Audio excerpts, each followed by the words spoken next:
Grabe yung baha rito mga katonyeng pala kahapon, oh. Oh, abot dito, oh. Tingnan mo naman yung ano.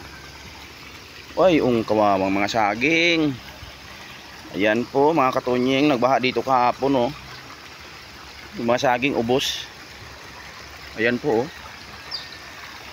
Naglinis po yung creek. Sa sobrang lakas ng ulan, binaha. Ayan mga katonyeng, oh. Kita mo? Ganon kalakas. Bukid nga po ito. At ito po ang bahay ng aking friends. At dito po ngayon si Katonyeng. Binisita ko. At ayan po ay hindi naman po siya na ng bagyo. Kamusta ka na? Nagtubo na ba yung tanim natin? Ay, may nabuhay. Yun na yun. Yan o yung nabubuhay, kaso lang dapat linagyan mo ng pandong nung nag-ulan. Ayan. Oo, kasi nagtalsikan, oh. Yan, nagtumbahan yung mga katonso. Lipat na kaya. Oo, nagtutumbahan kasi inulanan eh. Hindi, wag kaya mo na. Matatapos yung ulan na to eh. Ayun ang iba, oh. Ayan. Dapat may halo kasi itong lupa. Kasi pag puro puro ganyang itim. Oo, uling, mainit din yan. Oo, mainit yan. Kailangan nakahalo sa lupa. Lipat eh. Pero mga ganun sana, oh, lupa, oh. Lipat kaya dyan, oh. Ikaw, kung kaya mo na ilipat yan. Hindi, maliliit pa eh. Ikaw mamamatay. Kamusta naman ang mo dito? Ang buhay-buhay mo? Wala, natulo. Natuluan pa rin? Ay, hindi mo naman yata yung mo, yero. Ano ko nga yan eh. Saan mo lagay yero? Wala mga kahoy. Walang kahoy, mapakuhan eh. Pero linagay mo na sa taas? Likod, sa likod. Okay. Ayun, nandito po ako sa friends ko. Taga Iloilo po ito. Tingnan yung bahay niya po.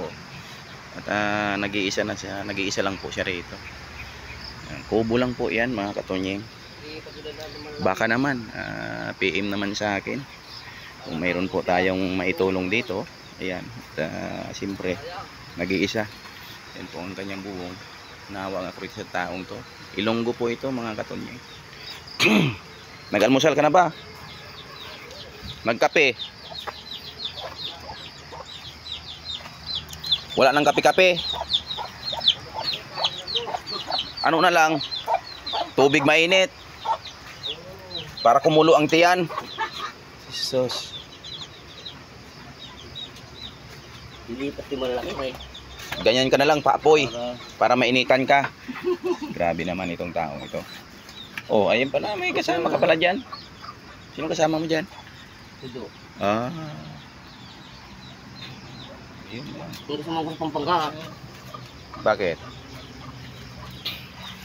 Ayan po, yung bahay ng friends ko. At anong nakaraan nga po ay yung yero ko namang tinanggal lang doon sa bahay, medyo butas-butas pa, binigay ko na lang sa kanya. At naawa naman ako mga katonyeng. Napakasipag naman na ring taong ito eh. Siyempre ganun talaga pagka kapos sa buhay tayo. Medyo taga-tsaga lang talaga tayo. Masaya na tayo na kumain tayo 3 beses ang araw. Ayun. Ang lakas pala dito kahapon ng ba ano? Oo. Kahapon ba 'yun o Kahapon? Kahapon ba?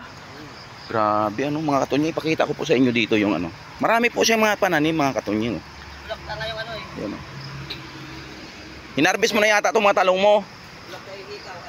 Pati sitaw, hinarbis mo na? Wala tayong marbis pala dito, Long. Ay, abat nabali itong mo? Ay, sayang. Nabali itong mo? Sinigwilas. Ay, kawawa naman. Sayang itong sinigwilas mga katonyeng, nabali. Naputol. Naputol ang sanga, oh. Dapat pala binawasan mo ang nito. Binawasan mo ang sanga. Kagaya ginawa ko ron sa akin sa bukado. Binawasan ko, pinutulan ko, ayun. Hindi siya natumba. At syempre ayun mga katonyeng, ang dami po talaga siyang tanim. Masipag talaga siya magpananim dito. Ayan po. At syempre nandito lang din naman ako. Wala namang ibang humpakay dito kundi mamitas ng tanim niyang mga gulay. Ayan po mga katonyeng, ang daming bunga. Pero na-harvestan na po ito eh. Oh, at harvest din ako siyempre. Nandito na rin po si Katunying. Ayan, samahan nyo ako at harvest ako ng ano, native na native na sitaw, hamtak kung tawag din sa amin sa Aklan. Ayan po, shout out po sa inyong lahat dyan. At siyempre, hanggang dito na lang po yung aking video. At ang bumabati sa inyo ay si Katunying Qualis Vlog. Pakisilip naman po yung aking YouTube channel. At siyempre, pakisubscribe din niyo. At salamat sa inyong mga matyagang manonood sa aking live. At siyempre, lalo sa aking ina-upload na mga videos. Ayan po mga Katunying. At para po tayo ay pag swertihin tayo ay makapag-abot tayo ng tulong sa ating kapwang mahihirap mga katons. Yun lang naman po ang target ko dyan sa channel ko. At matagal na po yan, 3 years ago, pero wala po ako kasing update na mga upload mga Katunying. Pero ngayon siguro ay tuunan ko na ng pansin ang aking channel. Ayan po, at siyempre wala naman po akong kakayanan pang mag-charity sa mga nangangailangan. Kaya pagtiyagaan ko lang po muna ang ganitong upload ko. Ayan po mga Katunying, at siyempre ayan o, bababa ako dito. Paano nga bumaba dito? Oh, mga malunggay oh, ang taba. Ay, paano nga ako makababa dito? Oh my God.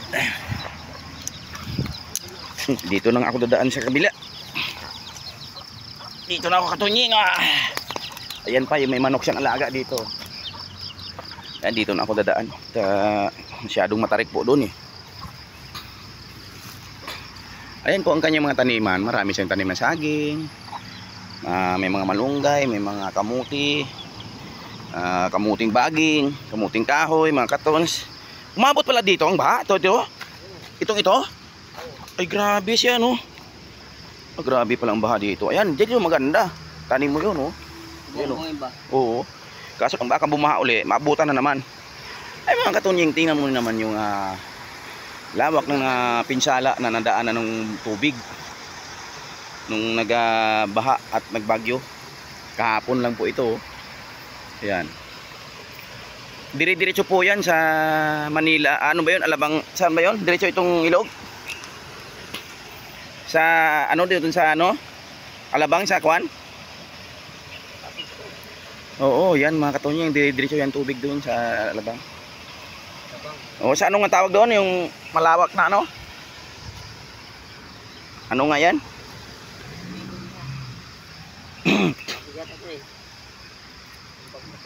Oo. Yan mga Katunying, yan. Nag-transfer siya ng pananim. Yun. At sige, hanggang dito na lang po ang ating video. At siyempre shout out po sa lahat ng mga kapanood nito. Ayan. At patuloy lang tayo mag-support. Suportahan natin ang ating vlog. Maraming salamat po sa inyo. At siyempre huwag nating kalimutan mag-subscribe. Pakipindot ang notification bell para update po tayo sa mga video ni Katunying. Ayan. Ako pala ay nagmula sa Feliciano Balete Aklan. Ayan po, Katunying Qualis Vlog po ang aking YouTube channel. Maraming salamat po sa inyo. At siyempre bye-bye. At lagi po nating tandaan, mahal po tayo ng Panginoon. Bye-bye, I love you sa inyong lahat.